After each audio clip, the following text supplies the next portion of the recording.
What's happening? It is The Drive with WD and Dez right here on Tobacco Road Sports Radio, where there's a lot going on. Yeah. There's a lot happening. Dez, you're running around like a man who doesn't know what's coming next. Soon, I knew this is how I knew it was the beginning of the high school football regular season, where like 5 schools changed their game to Thursday, and when they did that, 70 schools followed. So literally everyone in the state is playing tonight instead of tomorrow, which has destroyed my world. So they have a knack for doing that sometimes. And you know, it's crazy. There's rain in the forecast for tonight, like at 6 o'clock, like right when we'd be showing up to do these games. So they always try to move around the weather. I promise you, tomorrow it's going to be sunny, nice outside, no storm. It's fine. Most of the coaches, really all the coaches I've talked to, they don't mind moving this game up at all because they're all ready to go. So 4 games tonight on TobaccoRoadSportsRadio.com. Jeff Marcin from Tobacco Road Sports Radio will be in here around 3 o'clock. Give us a quick preview. He's doing Mount Tabor versus Reagan.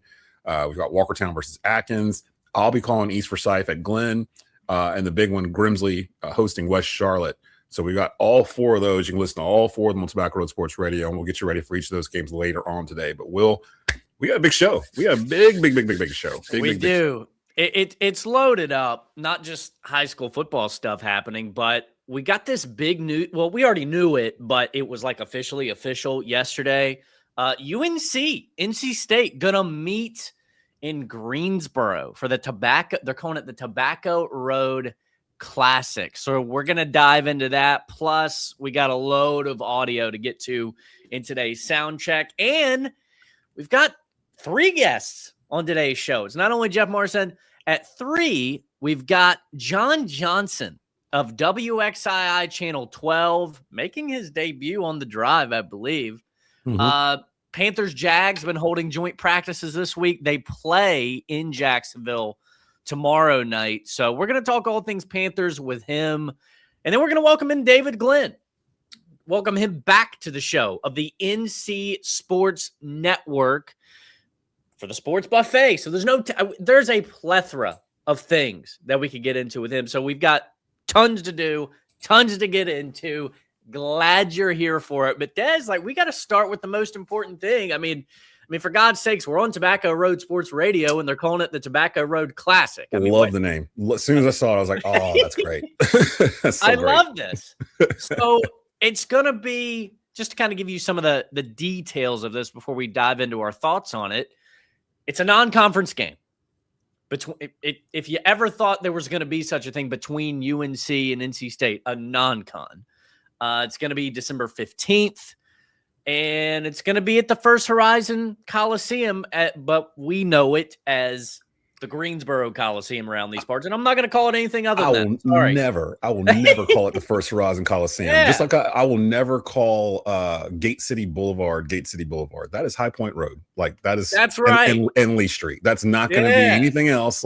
No. I was raised on Willow Road for a couple of years over there by Dudley. Nope. Not doing it. Not going to do it. So you can tell them the correct thing. They're going to bring back the Tobacco Road Classic. They got to change the name temporarily to the Greensboro Coliseum for this game, right? I would assume First Horizon would understand. They won't. Yeah, they won't. We paid money because for this. It's all about the money. Yeah. We paid y'all good money, good tobacco money to put this up here. So I'm glad they're doing this. I'm glad they're doing this, Dez, because it's not right. I mean, I get why they're doing it because of the scheduling format. There's teams that are only going to be able to play each other each year once. That's why we didn't see Carolina make a trip to the Joel last year to play Wake Forest. And, we didn't get to see Vin Allen Lubin come back to the Smith Center last year to play Carolina a second time. We didn't get to see that because when they added Cal, Stanford, SMU, like everybody just wanted them to do, sarcasm, that screwed it for some of the rivals. Now, obviously, Carolina Duke, that ain't going anywhere twice. That stands because that's a staple of college basketball and sports, period. But people like, Duke, Wake Forest, that suffers. Carolina, NC State, that suffers. And on and on and on. So I'm glad that they're doing this. I'm glad that somebody outside of the league office is doing something about this. I was hoping they would. But Dez, what are your thoughts? What do you think about this? It's kind of sad that they couldn't figure out a way to do. I know they've done it where they've put teams in pairs where you'll have like a quote unquote annual rival. So of course Carolina's Duke and a couple of others are. I think Wake and State may be matched together. I can't remember how they did this, but I think Virginia and Virginia Tech are matched together. Miami, Florida State, yada yada. But yeah, I grew up when it was 8 teams in the ACC for the longest, and like I grew up on Jefferson Pilot quadruple headers on Saturdays where it's J.R. Reed and North Carolina taking on Danny Ferry and Duke. And then you're going to have Chris Corciani and NC State taking on Rodney Rogers and Wake Forest. Like every team had one dude on it that like everybody knew. So you could watch any game in the ACC and know who the players were. You watched them for 4 years. It's a new landscape and college sports in general where this stuff happens where on one hand, I'm glad that they figure out a way to play each other because we knew in the past 2 years that this rivalry is not dead, especially in college basketball. Like NC State treats this like it's Starcade or WrestleMania or whenever they see Carolina, and then they walk around like this year they beat Carolina without Caleb Wilson. Literally was his first game out, I think, when he got hurt originally, and they treated it as if they won, the NBA championship. Like literally, like they were bragging and everything else in the press conference. We're like, we didn't have the best player maybe in the country playing, and y'all are treating it like this. I'm glad that we're going to be doing this because there's been a lot of talk back and forth, really more from the Wolfpack side in terms of just chatter. But it's good. It's good for basketball. It's good for business. It'll be great for the city of Greensboro because there's nothing but Tar Heel and Wolfpack fans throughout here. Don't let the Duke fans fool you. There's not as many Duke fans in the state as there are NC State fans. Like the two schools, it's Carolina and NC State. Those are the main 2-1. State just hasn't had a lot to cheer about like the past, who knows, 30 years. It's been a minute. And then when they thought they did with Will Wade coming in last year, we see how that went. I think all of us in the media, right in the back. I remember all of us in the media from the very beginning, we were like, we don't trust him. He seems like a kind of a snake in the grass type of guy. And he fulfilled that prophecy, within 9 months or whatever it was? Yeah. Like, he wouldn't even hear a full calendar year. So I do like this, though. I will, depending on when is it getting played again? Did you have the date for when it's supposed to be? December 15th.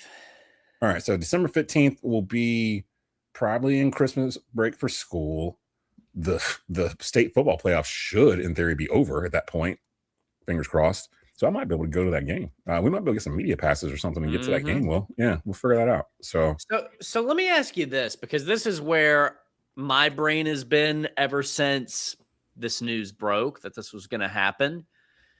Do you think, and we'll ask DG about this when he joins later on, do you think this could open the door for the Big Four tournament to return? Because you mentioned back in the day, the ACC you once knew. Well, from 1971 to 1981, there was a Big Four tournament that took place at the Greensboro Coliseum between these guys. And I believe, if I read correctly, the reason they ended it was because of the scheduling of it. They don't have this problem now, but they didn't like the idea of having to play their heated rival for a third time in the season and back-to-backs because it is a tournament. So it's like, all right, NC State and Wake, they're playing in the winter. You got to go play Duke now tomorrow. So they didn't like that, I guess, in the middle of their season. But from what I understand from some of I saw some interviews conducted on this, a ticket to the Big Four tournament was harder to get than the ACC tournament at one time, believe it or not. And the ACC tournament tickets were hard to get back in the day. Yeah, because for the longest, when the ACC started, the ACC tournament was at Reynolds Coliseum on the campus of NC State. And when NC State was winning every year, basically because they had home court advantage and they were really, really good. Carolina caught up to them, and then they started rotating where the tournament was and eventually kind of settled in Greensboro for a while. But the ACC Big Four thing was kind of because they didn't host the ACC tournament. It was a way for people to watch it and not have to drive all the way to Raleigh to see their favorite teams. And that was like the 70s, I think, 60s and 70s when that was going on. But I don't think that they would do it today mainly because of Carolina and Duke. Because Carolina and Duke are playing each other twice already in the regular season. And if they're both good, they're probably going to see each other a third time anyway in the ACC tournament. And the only time that we've seen Duke and Carolina play 4 times without that ACC tournament was 2022 or whatever, when they met in the Final Four, and we thought the world was going to end when that happened. So, like, I just don't know if I want to see them that many times. Like, over there. I think it would ruin the rivalries if they were played too much. You know what I mean? Like, if Michigan and Ohio State played football 3 times a year, we probably wouldn't consider it one of the better rivalries, or you know what I mean? Like, I just don't think you need that much of it, because when we get the third Carolina Duke game, it's considered a treat. Like, it's like a bonus. Like, oh, we didn't expect to get that. We're getting a third one on a Friday night in the ACC semifinals or whatever. If we're already going to give it in a game that's a non-conference game in the middle of the season when they've already played, it'd be great financially, but I don't think it'd be beneficial to Carolina or Duke. Now, State and Wake in particular, yeah, it probably would be very beneficial to get some more spotlight that they wouldn't normally get. But do they want to put another L on their record that they might not necessarily needed to have? And that was part of the problem back in the day. That's what these coaches had issue with. I don't think that they would want to do that. So as much as the fans would probably enjoy it, me just being kind of a ACC lifelong fan, I don't think at this point they need it anymore, just because of the way everything's laid out, where these teams can play each other multiple times anyway if they're actually good. So for me, I'm going to say no. I'd like to see it.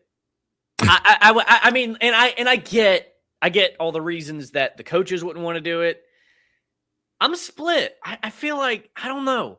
I feel like maybe this could crack the door open in some way, but we'll see about that. But it is the big news, and it's sponsored, believe it or not, by Old Dominion Freight Line.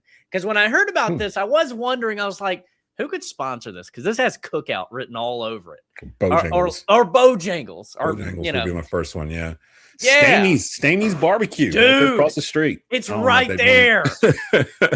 I don't know if they got that kind of maybe? cash, but Sherwan maybe would be a good one for it. Yeah. I'm trying to think of something that's just Krispy Kreme. I'm trying to think of North Carolina's like businesses. Yeah, Krispy Kreme, Sherwan, Bojangles, Biscuitville, and Beamer Tire and Auto Repair. How about we'll throw Doug in there too? Shout so out Beamer to Tire Doug and Beamer. See him at the Greensboro Swarm games from time to time. Yeah. So this, and it's going to be a 2-year deal. So they're going to do it again next year too. They've agreed on that already. So let's get to some of the reaction then from this, because we heard from both coaches. So they actually met when this was, made officially official yesterday. They were there in Greensboro at the First Horizon Coliseum. Michael Malone, Justin Gainey up on the stage, met with reporters to the side after they got done with their comments too, which a lot of times that's where the good stuff comes from, because they talk to the local people that they kind of have relationships with. So starting with Michael Malone, here's what I would say about this. A lot of people, rightfully so, were kind of scarred by the Bill Belichick hire. Talking about Carolina fans. Because, what did you do? You went the pro route. You went the NFL route. This guy's got Super Bowls. He's considered the GOAT of coaches in the NFL. And it's been a flop. So a lot of people thought, oh, you're hiring Michael Malone, NBA guy, coming back to college. He's also a champion. But I think Michael Malone gets it in a way that Bill Belichick just didn't, and won't. It seems like he's 10 toes down, and he's putting in the work to get this, and he doesn't BS around. Seems like he's having more fun than Bill Belichick. Yeah, it does. It seems so. So this hire and the Belichick hire, 2 different things. But the other thing I appreciate about Michael Malone, and I'm sure Dez, you can appreciate this too, is he's actually taken the time he is taking the time to understand the rivalries. Because one of the things that Bill Belichick said, remember the whole joke about his first words were beat Duke or whatever? It's like, That's not the rival in football. It's state. It is. But Michael Malone took the time. He's taking the time to understand, yes, Carolina Duke is one of the top rivalries in all of sports when it comes to basketball.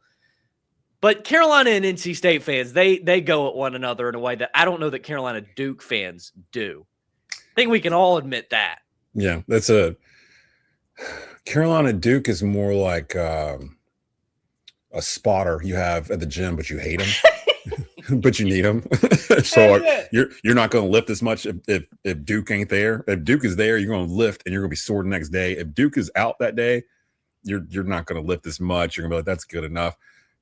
Carolina and State are like a big brother, little brother type of dynamic where like little NC State's kind of turned into the little brother and trying to ride on Carolina's coattails, where honestly in the beginning it was the other way around. Like State was the big brother and Carolina was trying to catch up to them, but that's been so long ago that Carolina's kind of scooted so far past them in in athletics that's just what it is. And NC State fans feel it. They know they feel like they're the inferior stepchild of this triangle relationship or whatever. They feel like Duke took their place. And that's kind of what happened, especially in college basketball. Like, people don't realize NC State ran this state in basketball for like 50 years before, Dean Smith kind of overtook them. And then it's been like that ever since. But it wasn't Duke for this whole time. Duke had hits and misses a little bit in the 60s and then fell off like in the 70s and most of the 80s until K got it turned around. So it's good to have the dynamic back. But you said we got some audio from Mike Malone on Carolina and NC State.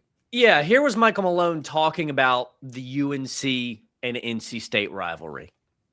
Being in Chapel Hill for 4 months and talking to people around the program and around the state, you realize that this game matters. And, there are certain matchups, certain teams within the conference. Every game matters, but some matter a little bit more. And this is one of those games. So I think it's great that we're going to have a chance to play them twice. And, and hopefully that'll keep our fans happy as well. He gets it. He gets it. And he's trying to get it in a way that, again, I don't think Belichick did.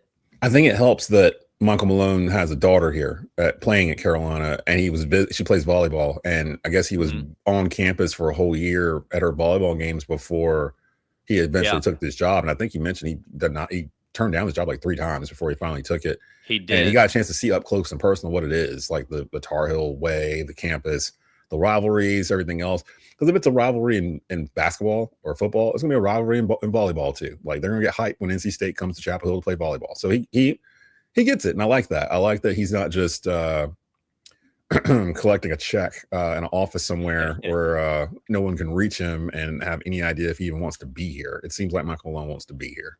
It does. And I think, I don't know if it was they had a relationship or what it was. Michael Malone's dad was actually a big Dean Smith guy back in the day. So it is kind of weird. It's not Carolina family. It's the first time they've gone out of the family since, the 50s or something? Yeah. In the modern era, first time ever.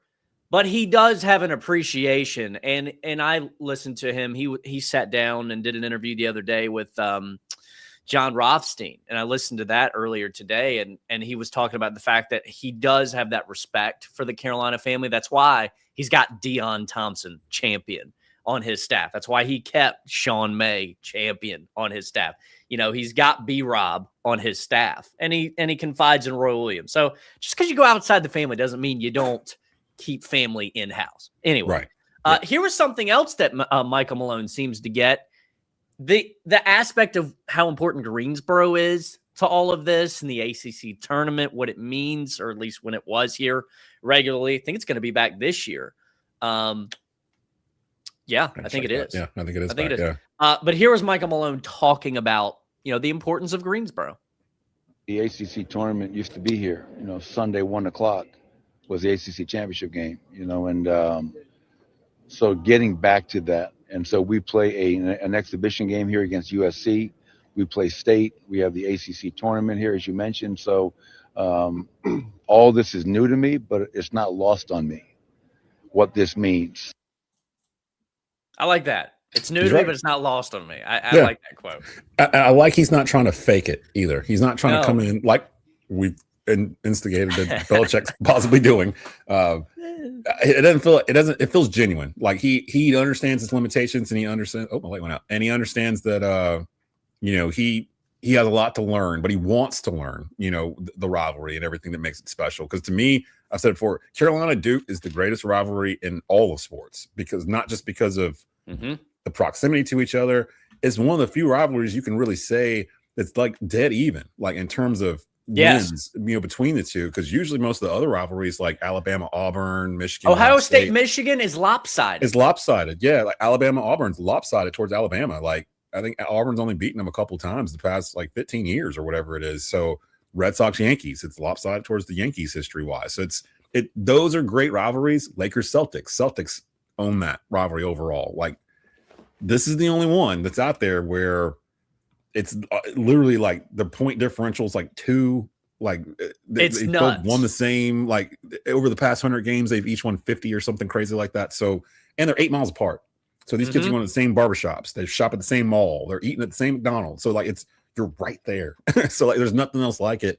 And hey, I mean, Carolina, it is what it is. But it used to be Carolina State. That was it. Before that. So shout out to Michael Malone for understanding the history. Let's get to the state piece of this. On the other side, Justin Gainey is the new head coach of the Wolfpack. He is a Wolfpack, played back in the day. So he understands this rivalry. He understands what Greensboro means too, but he understands it in a way that, is a little different than Michael Malone because Justin Gainey's from here. He's from the Triad. He's from High Point. He played and went to high school at Greensboro Day. Great basketball program over there.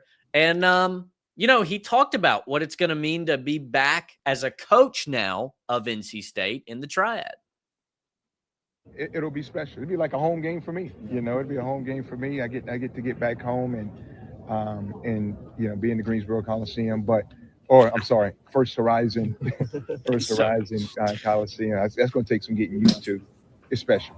It's special. I have so many memories of this place, in this place, ACC history, as a fan, as a player, and now embark on history and memories as a coach. Hey, Coach Gainey, you had it right the first time. It is the Greensboro Coliseum. It is not the First Horizon. I want to know who approved this. It should have been something. It should have been the First Horizon Greensboro Coliseum. Something. The name should have still been in there because they've done that at other places. Like, if it's an iconic name, they just add on to the back of it or something, right? It was very disappointing when they did that. It really was. Because when I first read the press release, I was like, First Horizon Coliseum, where the hell is that? Oh, that's right. It's the Greensboro Coliseum. It's just like, did they build another Coliseum in Greensboro and I wasn't aware of it? I don't know. No one here is going to ever call it the First Horizon Coliseum. Nope. It's just not going to happen. Like, can't do it. I know the same folks that call it the Dixie Classic Fair still. Like, they're never going to call it anything else. Like, you called it that since you were 3. Like, it's just not going to happen. So it goes against everything we stand for. It really does. Let's get to a couple of Hornets clips before we get to John Johnson of WXII Channel 12. All right, Dennis Schroeder. He is the newest member of the Charlotte Hornets. Got added at the end of last week as, Jeff Peterson and that front office. They keep making moves. They keep adding depth. And believe it or not, Dennis Schroeder, who is German, he's a German player. Well, who else is? Hannes Steinbach, the guy that just drafted this great big rebounder. And believe it or not, Dennis Schroeder had some comments on Hannes Steinbach and the new guys. Hold on a second. I need you to stall for like another 20 seconds because that's the one that I did not put in. No, you're good. You're good. No, in fact, I want to say this was before he got moved to the Hornets that he said this. Like, he was talking about German talent in the pipeline. Hannes Steinbach, he was drafted 14th by the Hornets. And, he had some pretty good things to say about the new guy in Charlotte. Chris Anderson ist da, so viele Junge, die jetzt auch nachkommen in der U19, wo man sieht, dass die echt talentiert sind.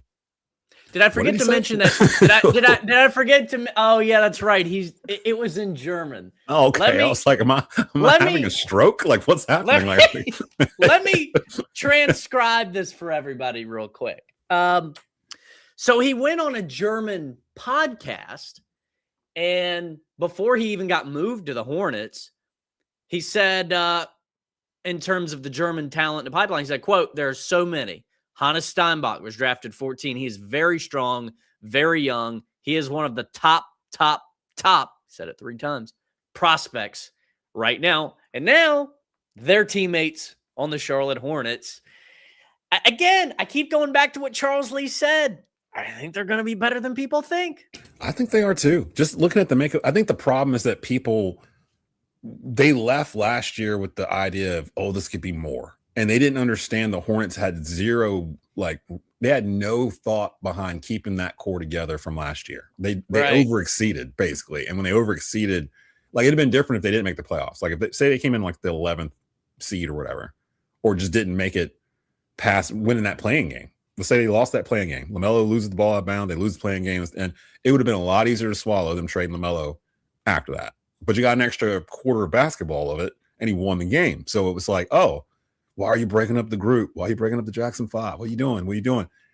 They're looking ahead. Like, I love the picks they've made the past couple of years. They just fit in what they're trying to do. And if you look at the kind of guys they've brought in, they're bringing a certain type of player, a certain type of character type player that are trying to build a culture with. And I hate it because culture-wise, LaMelo Ball was probably the biggest thing since Larry Johnson in Charlotte as a Hornet in terms of changing the culture and the view of the team. But I don't know if you can win a championship with LaMelo Ball as your point guard, like point blank. I just don't know. We haven't seen. I guess Minnesota's about to find out. They're going to find out. Because they're a contender. They're legit. I mean, they got stars. Yeah. Now, they lost a little bit just to be able to, keep this thing going. Like, I think they're going to miss Naz Reid a lot more than what they expect. And I think he's going to be a huge asset for Charlotte coming in here with him and Haynes together with Musa on the front line. You've completely revamped your front line with 2 moves. So, I don't know. Yeah, I don't know. But, we'll see with you said Sion had some words about the trade. Yeah, last one before we get to Sion Johnson. Sion James. This was his first time being asked about the trades that got LaMelo, Miles Bridges, Josh Green all out of Charlotte, and here he was. It's definitely a shock to the system because Melo, JG, Miles, like, those are our guys. We love being around those dudes, man. It, like, anytime a teammate goes somewhere else, obviously you're happier for them because maybe it's a better situation. Yeah. And, like, I don't know. I love having those guys. We trust JP in the front office to do what they got to do. Excited to have Nas, Grayson, all these guys that are joining us. Royce, all these guys are joining us. We're happy to have them. Mm-hmm. Man, it's different. Checking, hearing about it, seeing Melo's locker, JG's locker, MB's locker getting cleaned out and stuff. Mm-hmm. I mean, it's different because, like I said, those are the guys. Yeah, I think Sion James, he's very thoughtful. I knew that just from being around him at Duke. I think he's going to find a way to be in the league for a while. I think so too. He's one of the top defenders on the Hornets. I've noticed that watching him live a couple of times. He was getting a lot of minutes last year, and I've seen people go, "Oh, he's going to be in the G League this upcoming year." I don't think so. I'm pretty sure he's carved out a rotation spot for himself with Charlotte, which is crazy because I didn't think in college that he was going to do that. But he does the little things. You need somebody like that does the little things and can play some defense and spell your starters. So, shout out to James. Shout out to Sion James. So John Johnson, do we have him yet? Yeah, he's in the green room. Okay, cool. WXII Channel 12, John Johnson, I believe making his debut on the drive here. There he is. What's happening, my man? Boys, thanks for having me. First off, WD, congratulations. It's good to see you on the airwaves. Desmond, it's good to join you once again. It's been about a year since I've had a chance to chat with you. I know. I was looking through my messages. I was like, how come I ain't talked to my boy John in a minute? Like, what's going on? I was like, oh, it's been a little while. Yeah. So, thanks for coming through this marriage of shows that we've done. We've kind of merged our weekly shows together so we can give the Carolinas something to watch during the week and replace what was going on terrestrial radio. So shout out for coming through and let's run them through it. Will, I know my man's gonna be ready for it. Panthers Jaguars Friday night, 7 p.m. Down in Jacksonville, where it's gonna be hot, it's gonna be sticky, it's gonna be humid. Quick game preview from John Johnson from WXII Sports, the sports director over at WXII. You've been down to Charlotte. You've seen these Panthers practice. You've watched them in action. Give me a guy that you did not expect to look forward to watching this season after watching practice that maybe caught your eye, that maybe wasn't on your radar before. Anybody like that? That's an interesting one. And the game actually, if people want to watch, is going to air right on WXII on the channels. There you go. Nice little plug there. Got his job. But I want to point out Princely, Umamielen. He's been excellent. And I think he's going to step into a much bigger role with this team, especially with the injuries that we've seen in the pass rush for this Panthers unit. And he's looked good all throughout training camp. He looks like a guy that's going to be an impactful player for Carolina, which they're going to need. I know we talk about, Devin Lloyd and Jalen Phillips added to the defense to help with Derek Brown, but I think Princely is the guy that I've looked at entering year 2, stepping up into a bigger role. And I will add this. He's put on good weight since a year ago. He looks different. He looks more like a professional football player as to a guy that was fresh out of college. He's big. He's shown some quickness off the line during practice. From what I've heard down in Jacksonville, he had a good joint practice session. But he's a guy that really has caught my eye for the way that he's played. And I thought, and I'll add this too, because I was in Canton. He played early in that game against the Cardinals. He was noticeable then too. It was only a couple reps. I think he was in for maybe a series. But he's a guy that's really stood out in training camp, a guy that is not one of the quote unquote stars that I would have thought about right away. So it wasn't pretty offensively against the Bills this last weekend, at least for the first team. It was 3 and out, 3 and out, 3 and out. And according to Dave Canales, there was supposed to be a snap count of 20 for Bryce, but we got 9. And he was like, yeah, they didn't earn the extra rep. So whatever. How concerned were you seeing that? Because, I mean, this is a big year for Bryce. He's playing for an extension. Or was that just a case of, hey, Damian Lewis out, Robert Hunt out, your 2 guards not there? How concerned were you, or not really at all? I'm not concerned about Bryce. I think Bryce has looked good during training camp. He was excellent in the joint practice against the Jags, threw several touchdowns, didn't turn the football over. And I can say that he hasn't turned the football over very much in the practices where he's gone up against his own teams. My biggest concern with Carolina is that offensive line. And they went 3 and out, 3 and out, 3 and out, didn't earn it, as Dave Canales mentioned it. And we could sit there and say, well, Robert Hunt's not playing, Damian Lewis is not playing, Taylor Moton's not playing. But this is becoming a pattern with the offensive line. Injuries over the last couple of years have been a thing. And if your backups, like a Chandler Zavala, are not doing the job, I don't care how good Bryce is going to play. I don't care how good Chuba Hubbard is. The line is going to have to provide avenues for them to run and protection. And I haven't seen that yet. That is my concern with the offensive unit. It's not necessarily that they went 3 and out, 3 and out, 3 and out. It's that we have these injuries that the Panthers are dealing with. And that is just a pattern that I cannot trust. The backups have not done enough to showcase that, well, if we don't have Robert Hunt on the football field, if we don't have Damian Lewis on the football field, the line is going to be okay. I haven't seen that. And that's the thing that they're going to have to prove on Friday against the Jags. Some of these guys are going to have to step up and show that they belong, at least on this football team. WXII 12 sports director John Johnson joining us here on the drive. And John, I had this conversation with Jonathan Stewart earlier in the week on Believe in Panthers, where both of us kind of came to the conclusion that we weren't concerned, even though they had 3 and outs against the Bills. I have the Bills coming out of the AFC as the AFC representative this year. So that didn't surprise me. I think I was more disappointed that I went into that preseason game thinking it was going to be like a measuring stick game, like for us to kind of see where we are. And we kind of left it not really having an idea based off of what we saw from our first string team. On defense, besides Derek Brown, who do you think is going to be the most important defensive player going into this season? Because there's a number of candidates, and you mentioned a couple, Jalen Phillips, Devin Lloyd. We've got some different cornerbacks back there now, some guys that have been drafted. Who do you think is going to be the most important guy behind Derek Brown in terms of order of importance on the defense for this Panther team this year out of all those names that have been brought in? I think if we're talking about players that have been brought in, I think it's Jalen Phillips, because he gives Derek Brown some help on the opposite side and adds to that pass rush and really solidifies that you can't just continue to double team Derek Brown.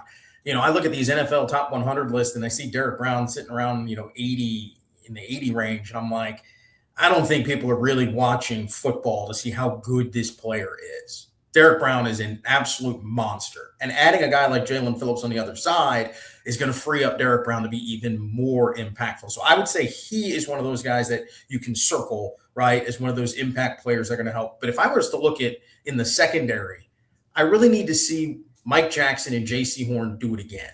because I think that's one of the best corner tandems in the National Football League. And I don't think it gets the credit it actually deserves. JC finally is getting some love, but what about Mike Jacks? And Mike Jack was really good last season. He's had a good camp. He dealt with a little bit of a back injury, some soreness early in camp, but he seems fine. He seems good to go. And that's on the defensive side what I would like to see. And Desmond, to your point, I was a little disappointed with the way the defenses looked in the first 2 preseason games as well, especially from the first units. I got to see a stop. I got to see a stop at some point. And I know we talk about Buffalo being one of the top teams in the AFC, and they might come out of it this year. I need the defense that should be a strength of this team be a strength towards the end of this preseason. Yeah, I'm tired of the excuse of, well, Derek Brown's not playing, so there's just going to be this open hole in the middle of the defensive line that you can run through and not get touched. Yeah, I don't want that anymore. So I had seen that Darren Waller, he's out at camp. They finally agreed to a 1-year deal this week. Dave Canales said that they're going to ease him in.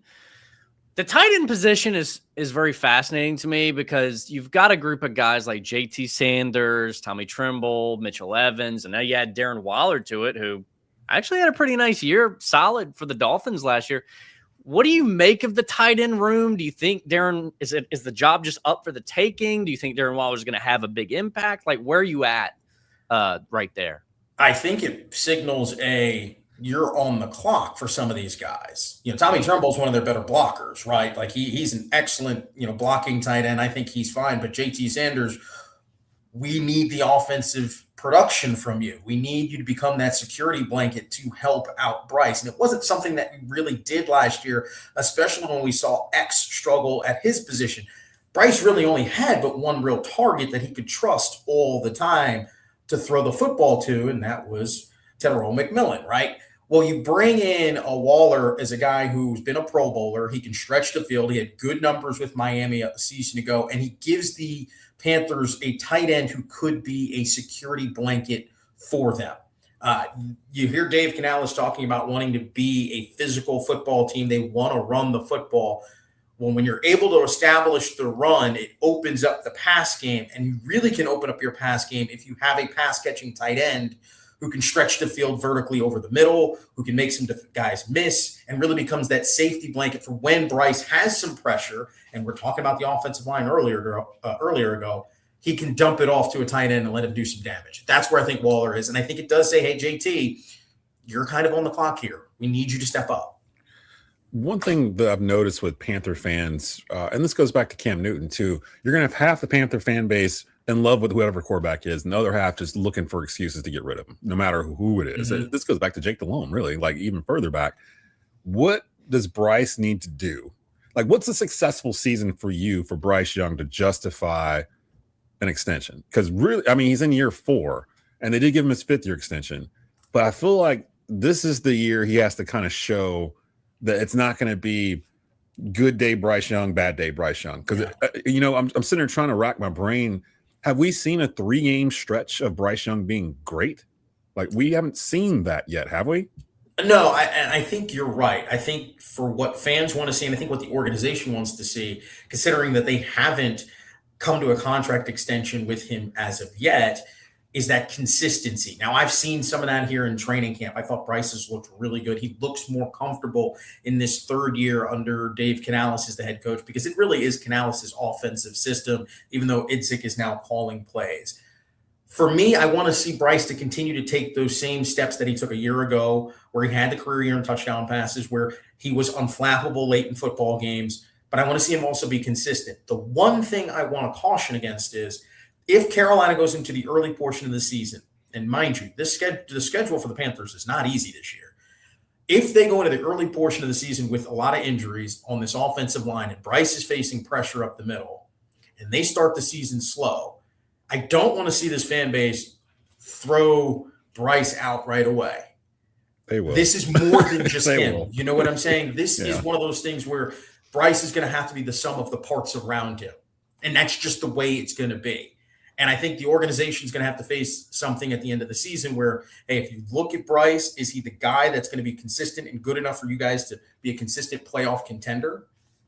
Or do you can run the risk and say, well, we're going to try and bring in someone else via free agency. And we know how free agency works. There's no guarantee that there's anybody there, first off, because most franchise quarterbacks get locked up. And then we're going to try to go into the draft. Well, you might be picking too low in the draft. And then you start that perpetual cycle that we've just gotten out of in terms of quarterback play with the Carolina Panthers. So to answer your question in a long, winded kind of way, I want to see Bryce continue to do what he did last year towards the end of the season, play a little bit more consistent, and then be as confident as he has been in training camp and carry that over into the regular season.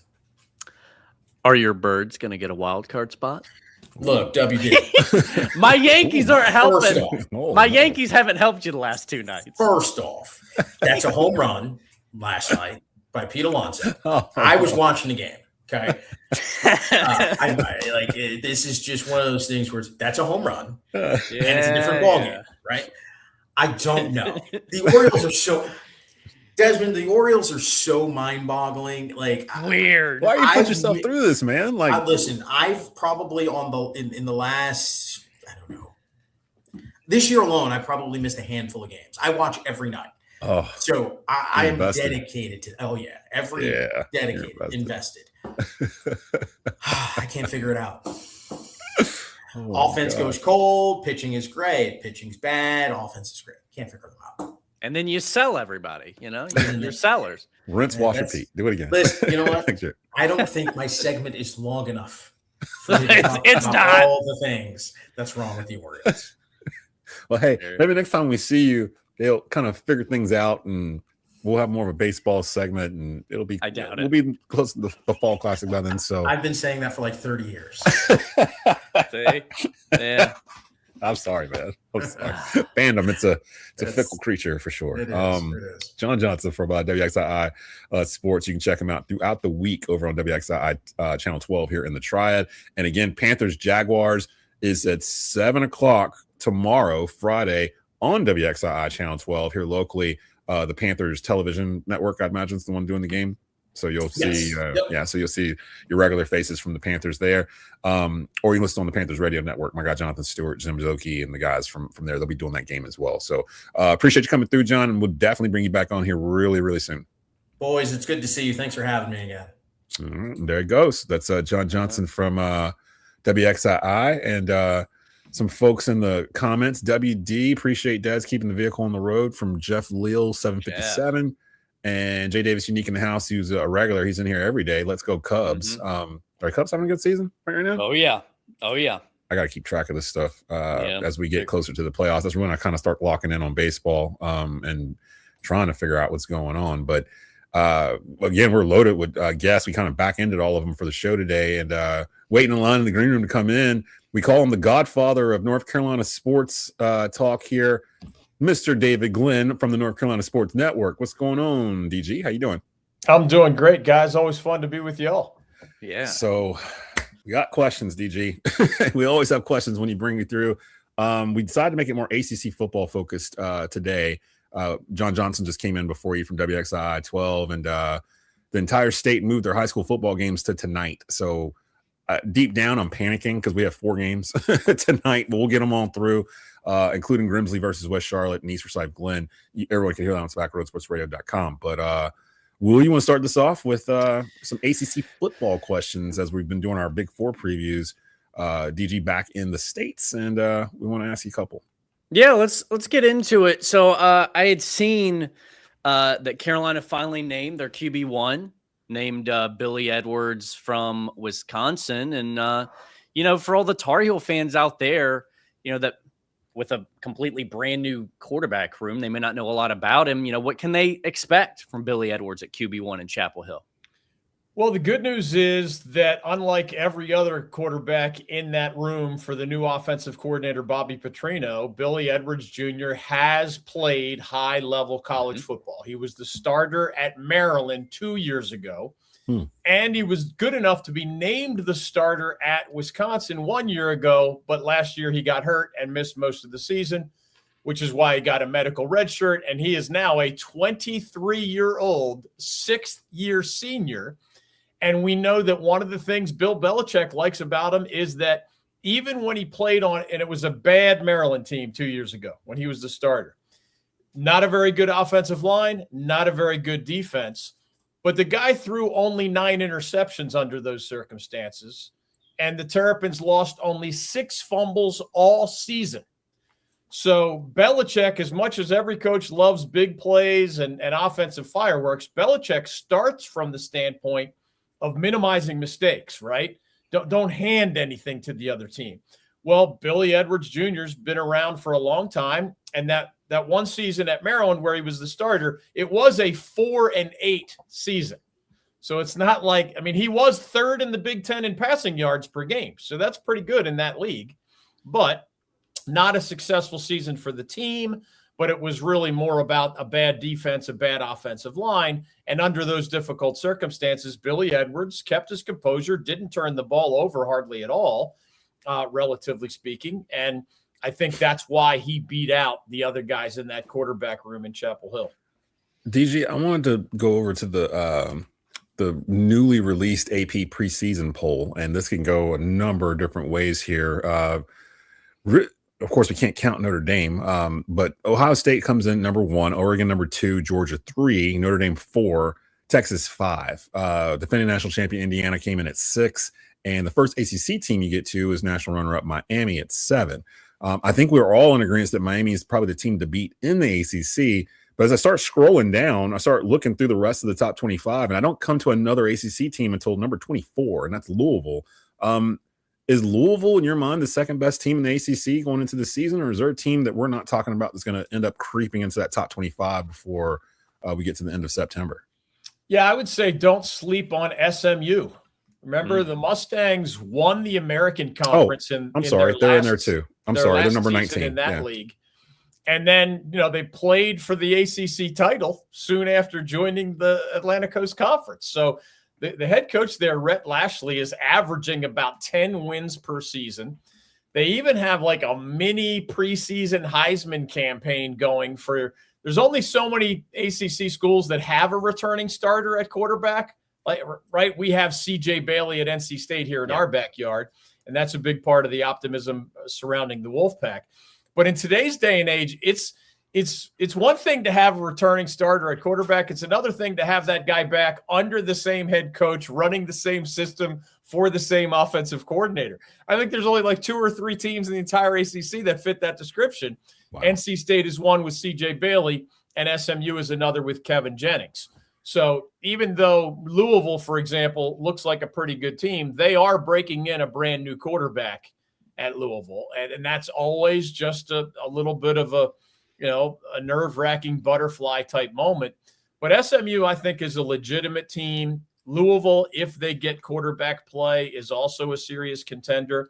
And as we've talked about here in the Bold North State, NC State is as optimistic as we've seen in a long time, in part because, of course, they like their team, but in part because this is the most manageable Wolfpack football schedule that I think I've certainly in Dave Doran's 14 years and maybe even much longer than that. And I was mistaken. SMU is ranked number 19th, so they are ahead of Louisville. So there's 3 teams in the ACC in the top 25. Meanwhile, in the top 10 alone, I think the SEC has, or the Big Ten has, 5? Ohio State, Oregon, Indiana. Well, no, the SEC has 5 in the top 10. Go figure. So, well, let me ask you this, DJ. And it's interesting you brought up NC State and CJ Bailey, and there's a lot of people that think they're going to end up being the best team in the state this year of the Big Four. I'm one of those people. But let's get to the team that was really the best in the state last year, and that was Duke. That's a large part why Miami's as good as they are now, because they gave him a quarterback and some other things. I don't know if they gave it to him. Well, they didn't give it, but you know what I mean. How do you expect Manny Diaz and the Blue Devils, to bounce back after losing Minsa at the last hour the way they did and a top receiver that they had? How do you expect the Devils to respond this year? I think they'll be good again, but I'll be shocked if Manny Diaz can win 9 games for the 3rd year in a row. I mean, 9 wins at some schools is a disappointment. In the history of Duke football, 9 wins is a heck of an accomplishment. And obviously, Manny Diaz is coming off of that ACC title. Guys, in our state, There are exactly 2 ACC titles in the last 37 years. All right. It was Wake 20 years ago, and it was Duke last year. That's the list. That's incredible. Let's toss those bouquets to Manny Diaz as we look ahead to this season. The hard part, Will, as you know, I mean, some coaches will say we overemphasize the quarterback position. Maybe we do. But when you go from Darian Mensah, ACC championship game MVP, NFL prospect, guy's going to make mega millions as a college player between Duke and Tulane and now Miami. When you go from that to what if, like if Walter Eget is this 6th-year senior who did some good things at San Jose State, but he's battled some injuries. How good is he going to be? They have a redshirt freshman named Dan Mahan. They like him. How good is he going to be, and how good could he be as a redshirt freshman, right? We don't know the answers to those questions. So if you scored Duke a 9.5 out of 10 at quarterback with Darian Mensah at the controls, it's maybe sort of situation now. And if you get seriously really good quarterback play can swing your win total 3 or 4. Mm-hmm. It could be 10-2 versus 6-6. That's not an exaggeration. And Duke is not the only school asking that question, right? Wake needs to hope that Gio Lopez is the old version from South Alabama, not the UNC version from a year ago. And obviously CJ Bailey is kind of the sure thing, proven commodity at NC State. But look around the whole ACC. Why is Clemson not in that preseason top 25? Well, because they have a long-term promote from within guy named Christopher Vazina that the Tigers have confidence in, but it's not as if he's a proven commodity or, he's a returning All-American the way Clemson had back in the day with a Deshaun Watson or a Trevor Lawrence or somebody of that caliber. So, again, even CJ Bailey at NC State, he needs a supporting cast to step forward, right? Some of his best offensive sidekicks transferred away from NC State. Yeah, so Hollywood Smothers. Can they replace Hollywood Smothers? Can they replace wide receivers like Noah Rogers and Terrell Anderson are at places like Southern Cal and Alabama? Yeah. I mean, so like their talent was obvious to others. Do you have the next generation to fill those gaps, even at NC State? But yeah, it's going to be a position to watch. And bottom line, Darian Mensah was central to why Duke was the ACC champion. Virginia found a quarterback last year, and guess what? The Cavaliers went from a bunch of bad seasons to playing in the ACC title game. There again, it takes a village, as they say, to raise a child. It takes a village to build a good football team. But those trigger men are going to be among the biggest headlines watching, even here in August, as some of these quarterback battles are determined. North Carolina Sports Network's David Glenn joining us here on the drive. And you were talking about wide receivers, and the names you mentioned is crazy because we're so knee deep in high school football here at Tobacco Road. Noah Rogers played at Rollsville. Terrell Anderson played at Grimsley, one of our host schools. One of the wide receivers that we covered over the past couple of years that's actually made a splash over the past day or so is former East Forsyth wide receiver Quayshawn Brown, who got named to the Biletnikoff preseason watch team yesterday. And it's funny to me because we had Connor O'Neill on Monday, and he was previewing Duke and Wake Forest football. And I mentioned how big of a deal was it for Duke to lose Brown. And he was like, honestly, slot receivers like that are kind of a dime a dozen in college football. And then a day or two later, he's on the Biletnikoff list. How big of a deal is it to get named to the Biletnikoff list? Because for wide receivers, that's the only award really there is in college football for them, correct? How many get named to this list? And what do you expect from a player that's been named to this list in preseason? Like, what type of player are you expecting to get? Well, it's just a nice honor. It is a long enough preseason list that I don't think you're necessarily going to frame it and, put it on the wall. It's like but it's certainly a nice honor to have. You'd rather be included than excluded. But I think the bigger picture actually ties to your earlier question about Duke. The year before Duke won the ACC title, there was one player that they wanted to keep who left. It was a running back named Star Thomas. He transferred to Tennessee.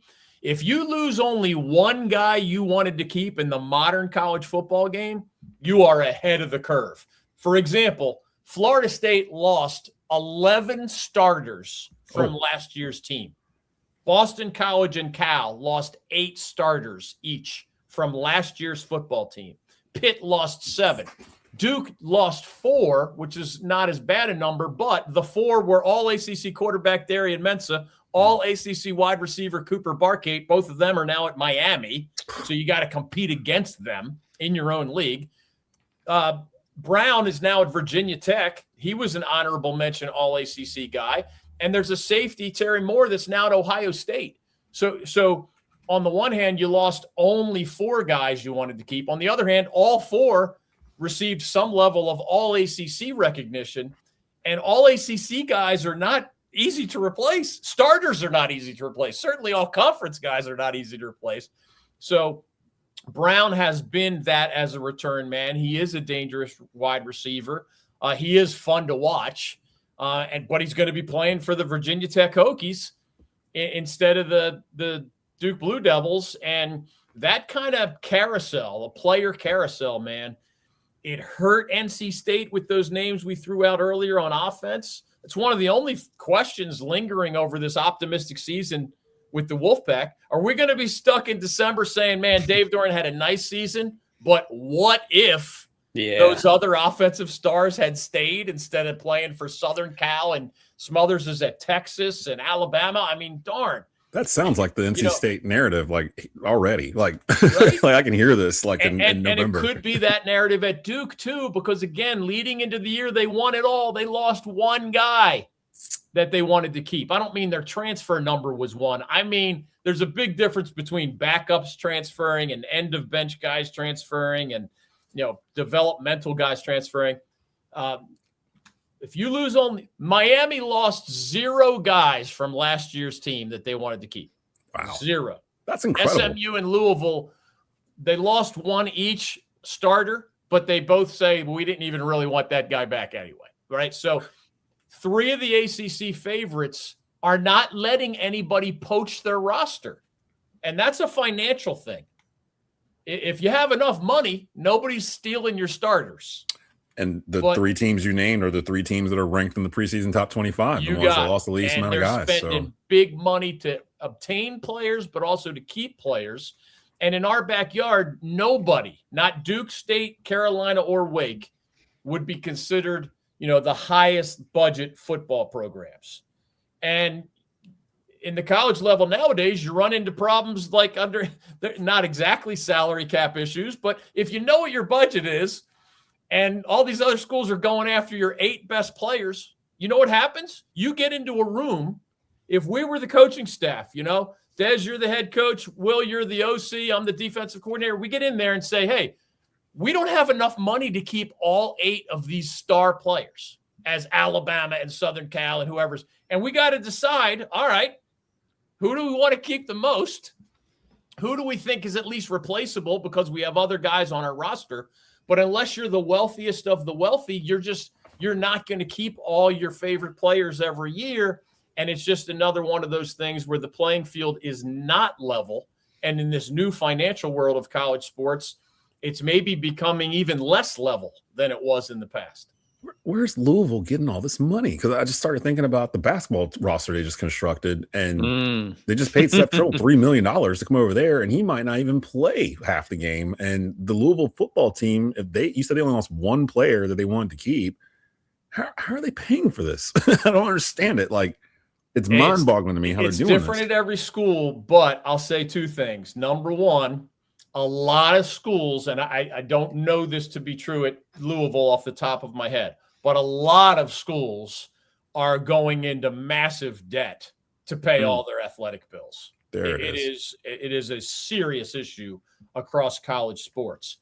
The other thing is we're now in a world where a dozen deep-pocketed boosters matter that much. Because remember, there's still 2 ways that money is flowing to these athletes. One we call internal revenue sharing. For the first time in 100 years of the NCAA, athletic departments are allowed to pay. The number is now up to about $21 million a year to their own athletes. They can spread that around however they want among multiple athletes in multiple sports.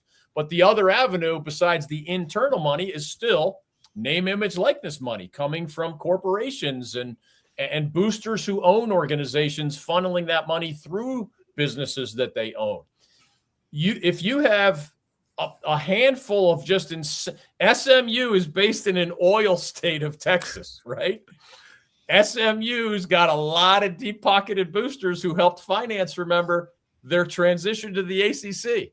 Remember, they bankrolled essentially the SMU joining the ACC and saying, it's okay, we're not going to take our slice of the ACC pie for X number of years. You can't do that.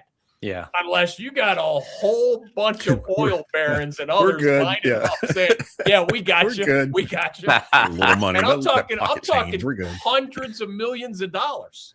Wow. So that's part of the answer to the Louisville question as well. And again, that how much debt are you willing to take on is another part of the equation. That's insane. And just you saying it reminded me, Indiana's the defending national champion right now because Mark Cuban basically funded that roster. Can we get Michael Jordan or somebody on the phone, like for Carolina, and be like, hey, man, you want to come off 10 million? Call him up. I know for a fact that Carolina has regularly tugged on Michael Jordan's I bet. arm about these types of issues. And Michael can speak for himself on this, of course, but let's just say Michael is highly speculative when it comes to paying money for people who have not yet proven themselves at the college level. That totally checks out for Michael Jordan. He's a little more generous. If he's a little more generous, if you're trying to retain somebody who's already shown what they can do, not as a prep star, he rolls his eyes at that, but at the college level.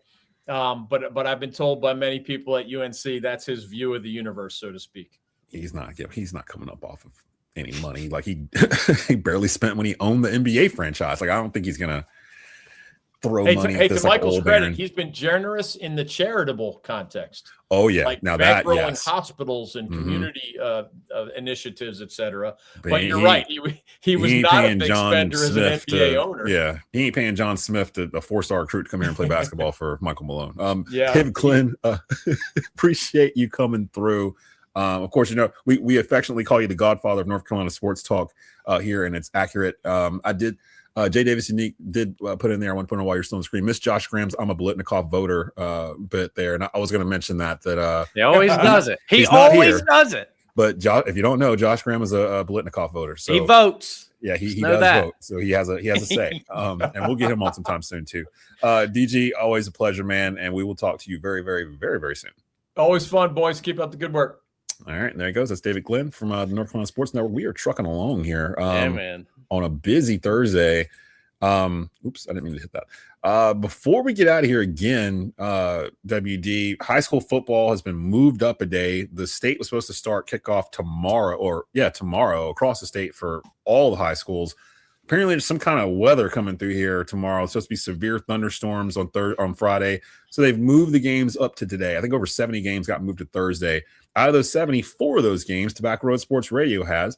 And one of our guys on our team is Jeff Marcin, who is the play-by-play for the Mount Tabor Sports Network. What's going on, Jeff? How you doing? Oh, we're doing great. It's a little busy, as you said. Everything accelerated by a day, but I just got to match David Glenn's energy. I'm trying to do that as we get started for the high school football season. Yeah, the Godfather, David Glenn in the house from earlier, and you guys can catch all this stuff after we're done being live. You can catch it over on the Tobacco Road YouTube channel and on the Drive with WD and Dez's YouTube channel as well. Jeff, you've got Mount Tabor Reagan. It's gonna be busy over there. Actually, I'm about to head over to Mount Tabor to give you a cord I did not give you. It'll be in the booth when you get there. Tell us a little bit about this matchup as you prepare to call Mount Tabor and Reagan. Both teams. Reagan came off a fantastic season last year. I believe they came in second in the Central Piedmont Conference, along with West Forsyth won the conference last year. East Forsyth came in third. But from my understanding, Reagan lost a lot of seniors from off of last year's roster. Tell me what you found, or maybe not found, regarding these two teams that you're getting ready to call tonight at 7:00 on Tobacco Road. Well, first of all, it's a big rivalry game. That's a lot of what I heard, especially from Coach Tyshawn Brown on the Mount Tabor side, is a lot of these kids for both schools, they know each other a lot. went as far as to say is they share a cookout, which is, serious rivalry territory. Yeah, that's crazy. You talk about those guys, but no, when you talk about the teams, Reagan coming off that 10-3 season a year ago, I think a lot of their losses ended up being on their offensive line. They do bring back their running back, John Evans Jr., had a massive year a year ago, had 26 touchdowns. They like to lean on him. They're going to try not to lean on him, I think, so much going into this season, using a few more two-back sets. And they could be using multiple quarterbacks. Jacob Smith, their senior quarterback from a year ago, obviously gone. So they're going to have to mix it up there. Mount Tabor side, it's a lot of familiar faces from a year ago. I know it's their record a season ago wasn't up to their normal standard at 5-6, but had a very, very young team. They knew that going into last season. And, Coach Tyshawn Brown, talking with him, feels like, they were very young. They got some experience. They're bigger, stronger, faster this year and are looking to improve upon that number. Yeah, Mount Tabor typically, if they have a down year, you kind of like clockwork expect the next year to be good. And usually if they had a down year, it's because they're really, really young. Coach Brown does a great job with those kids out there. And you kind of know what you're going to get when you play a Mount Tabor team that's coached by Coach Brown. You're going to get a stingy defense. You're going to get a really strong run game. And if they have a quarterback that season, he might surprise you, throw something behind the defense for a score. And Kingston Brown, his son, is the quarterback. And I believe he was a freshman or a sophomore last year. So Sophomore. So he's a junior this year. He's on a lot of watch lists around the state. So Mount Tabor and Reagan, that is 7:00 tonight as well. Zooming out for a wider look here, the other 3 games that we have tonight, you'll be at Mount Tabor calling that one. I'll be at Glenn calling East Forsyth versus Glenn. That's a 7:00 kickoff. No pregame show.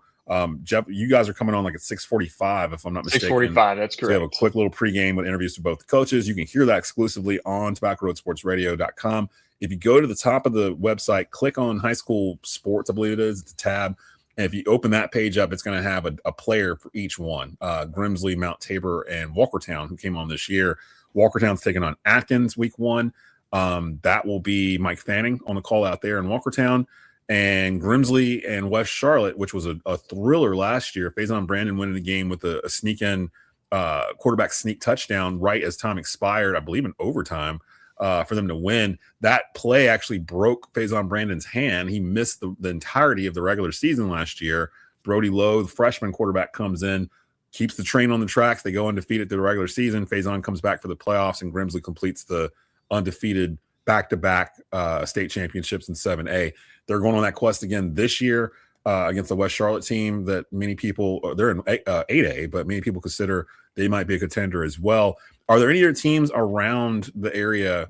You'll be calling primarily Mount Tabor, but you're going to be on other things throughout. Is there any other team in the area that you're kind of looking at like that might be the best team in the state or in the area in your mind? Well, it's pretty easy to say Grimsley because I watched a lot of their games last year, and it helps so much. We knew about Brody Lowe being a potential stud for them, but the fact that he has pretty much an entire year worth of football under his belt now, and he's working with some great receivers as well. They've got talent all over the place. It's ridiculous.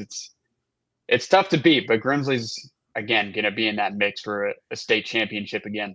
They're the type. I saw Coach Brown, Daryl Brown, Monday night for This Is Royally Nation, and that episode is actually up right now on Tobacco Road Sports Radio's podcast network. Normally we run them on Fridays, but with everything getting squashed together, we're not getting a chance to do that. So just go over to the podcast network. You can hear it there.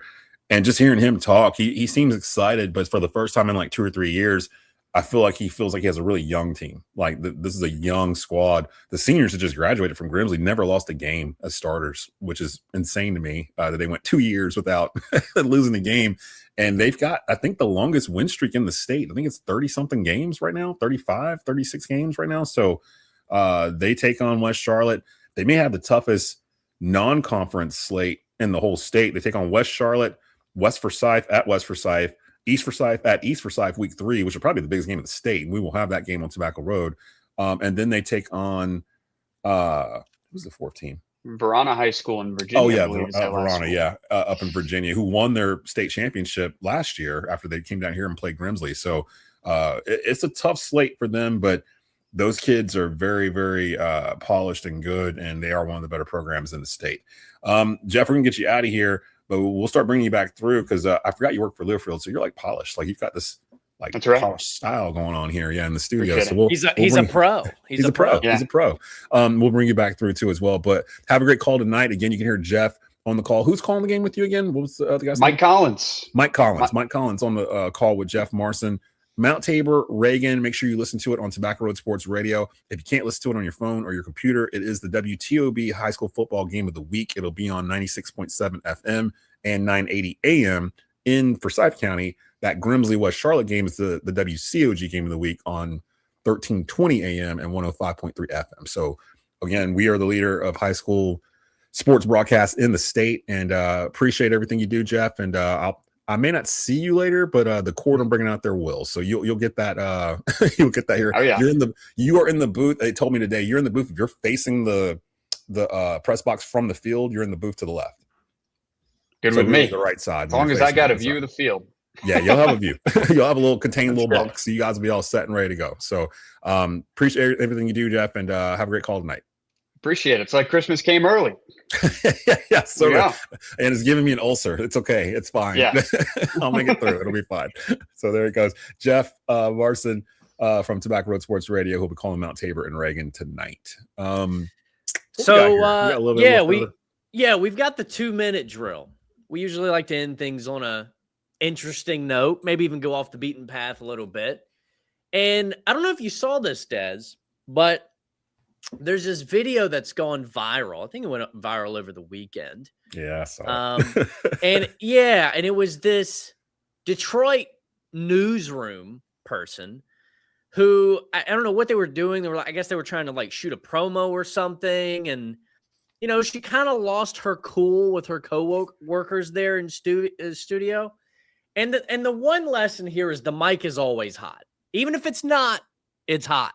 Just know that. That's like rule number one in this business, whether it's radio, whether it's TV. Just assume something's on and it's not supposed to be, and you're being picked up. So here's the video, and then we'll give our thoughts on it.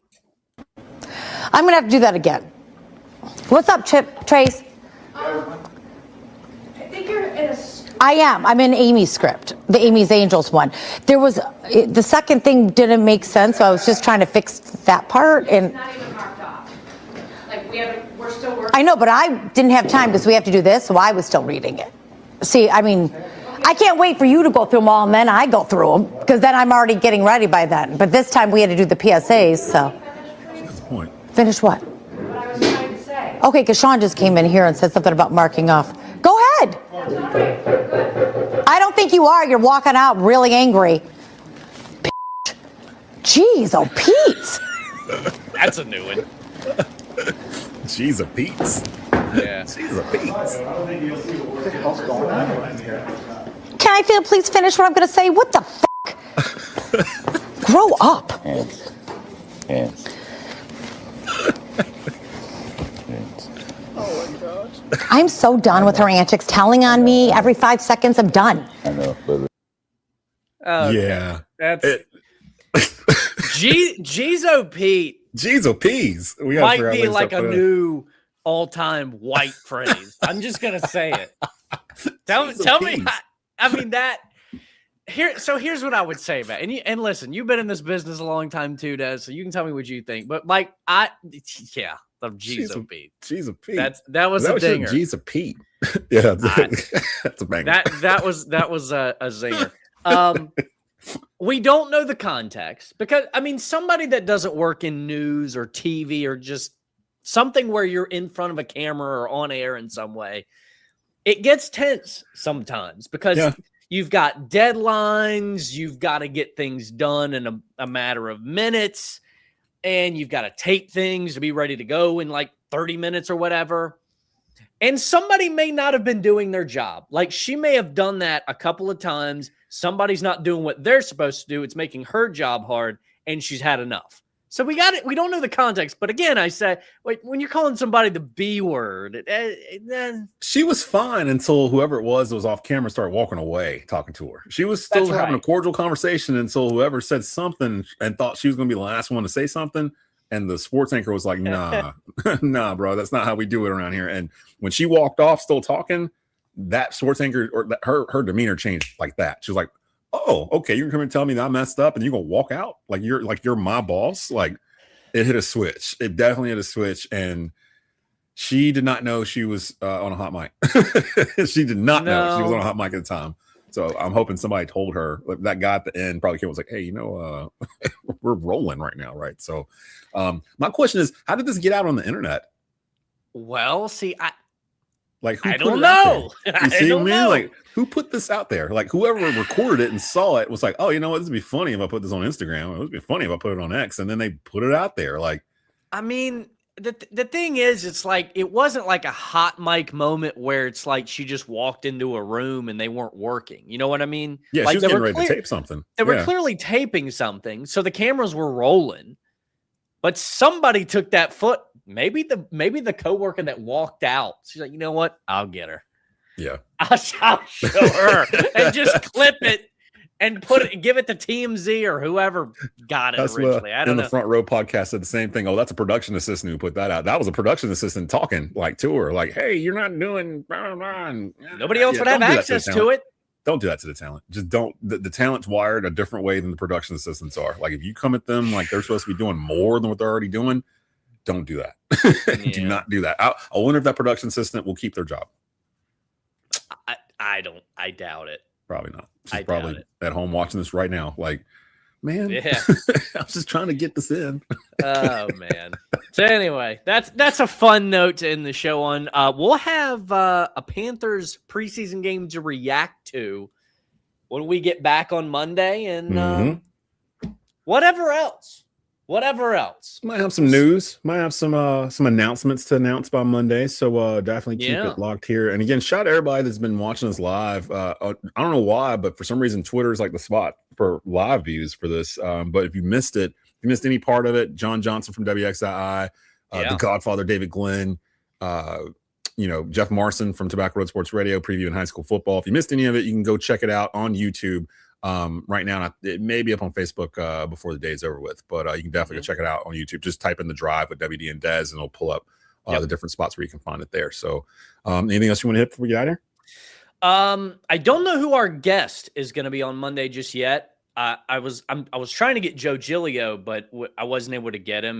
We had to reschedule that, so I didn't want us to promote that if we weren't going to have him. Somebody. We'll have a good guest. We'll react to the Panthers, and there's going to be a ton to get into. College football is about to get kicked off very soon. We'll see you Monday. Go listen to some high school football tonight. Again, 4 games. Four games on TobaccoRoadSportsRadio.com. Go check it out. Starting at 7:00 tonight. Take your pick. I'll be on East Forsyth versus Glenn. And for Will Dalton, Desmond Johnson, you've been watching The Drive with WD and Dez. We'll see you guys Monday.